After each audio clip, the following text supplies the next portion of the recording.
So if you're watching this video right now, there is some groundbreaking news with your Nikon Z50, which actually may be a game changer to my own opinion of this camera itself.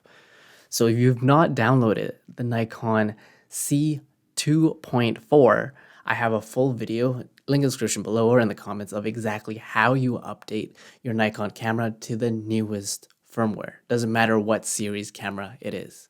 And you're like, what are those big major changes, you ask? Well, first is we have eye detection AF is now available during video recording.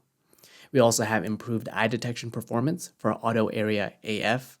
And last, improve the refresh rate for the focus points displayed in live view during the subject tracking and face eye detection autofocus. So what you want to do is you click menu on your Nikon Z50, and then you go into the pencil icon right here, go into autofocus, and now go into A2, which is auto area AF, face and eye detection. As you can see now, this was non-existent on the Nikon Z50 before.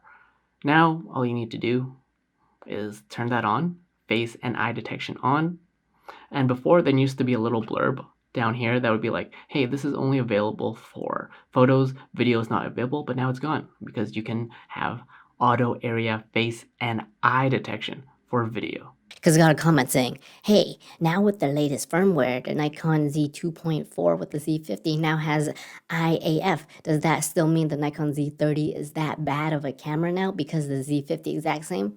Well, here are my own thoughts of this upgrade. Now, the Nikon Z50 is actually functional now for video recording, where before the Nikon Z30 had a little edge when it comes to unlimited record time as well as eye recording, right? But then probably that would upset a lot of users. Why does the lesser model have better specs and features? Which is why this camera was released in 2019, finally has the upgrade that it deserves. I don't know why it did that. Took them that much longer. But now we can obviously say that the Nikon Z50 is, of course, because of the 50, it is a higher grade in terms of photos and video capabilities now. I will or will not, you guys let me know if you want to see a video autofocus comparison now with this upgraded firmware. It is now, I would say, a contender for a content creator camera. But of course, lo and behold, one of the biggest downfalls is no firmware can fix this, right? And you're like, okay, you just get like external HDMI, you have a little like mobile sort of film studio setup. But I'm like, the whole point of being a content creator is that you have a little camera set in the corner and you can pick that up, you can vlog with it, you can do whatever you want. Yes, I know there's workarounds, like you can have snap bridge, you can do all these things, but in terms of like performance and user ergonomics of this camera and having like a tripod thread that connects, yeah, that would be my major flaw of the Nikon Z50. Honestly, if it was first to replace my Nikon D50-200, which I still have. If the Nikon Z50, all they did, flip that out, like the Z or ZFX, depending where you are in the world, this would be a game changer of a camera. So do I still think the Nikon Z30 is actually the better camera for content creators and vlogging in comparison to the Nikon Z50? Yes.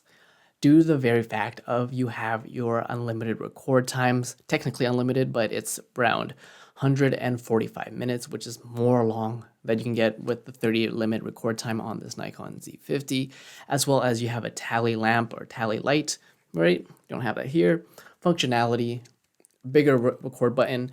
You have a dual microphone, stereo microphone on the Nikon Z30, which allows you to get better audio if you did not have any microphone. But if you were behind the camera, the Nikon Z50 is, of course, better in every single aspect, especially if you're a photographer with the handy dandy EVF.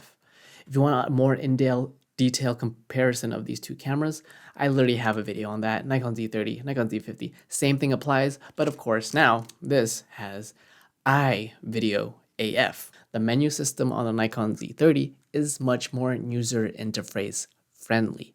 So I can simply turn on the camera, press I, and I can change eye autofocus. I can change my audio recording limit. I can change my bunch of things. Where for the Nikon Z50, I literally have to go into menu and then go to the pencil. I go into all these different, a lot of clicks where I can do that with the quick menu in the Nikon Z30 setup. And that was my little video of how the Nikon Z50 finally upped its game. Finally, 2019, it's 2023 now. 4 years to finally have eye autofocus in video.